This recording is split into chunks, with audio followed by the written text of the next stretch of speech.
On October 5th, founder and chairman of Fort St. John for LNG, Alan Yu, will speak in front of the Senate Standing Committee of Energy, Environment, and Natural Resources. Yu will talk about how Canada's commitment to a low-carbon future will affect residents and businesses in Northeast BC.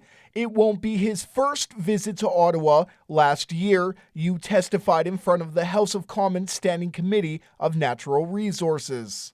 I'm asking the public and the residents of Fort St. John, especially the companies present in Fort St. John, I want to know how you are participating in reducing our carbon footprint so Canada will achieve its low carbon future. I also want inputs on how these federal laws that are being passed will affect your business for the better or is it for the worse.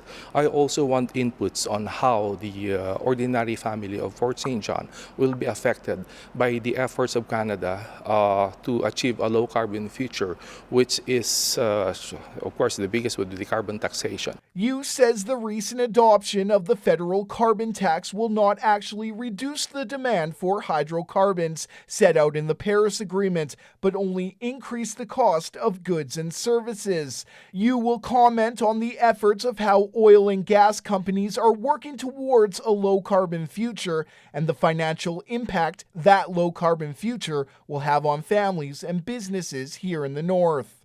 I will also give them a piece of my mind on how we are drastically affected, especially by the regulation, the endless regulation that has sort of virtually stopped Pacific Northwest LNG. And also these regulations, the federal government and sometimes the provincial government are putting towards the new ventures is stopping all these projects. Yu says it's illogical for foreign oil and gas to be imported into the country and says the government isn't doing enough to help an industry with the world's third largest oil reserve. The Canadian oil and gas is already been subjected to regulations, and yet we are not doing the same thing to foreign oil and gas. We are importing natural gas from the US, and these are cheaper because they have no carbon taxation. This natural gas from the US is finding its way into Toronto, to Ottawa, and the East because it's actually closer.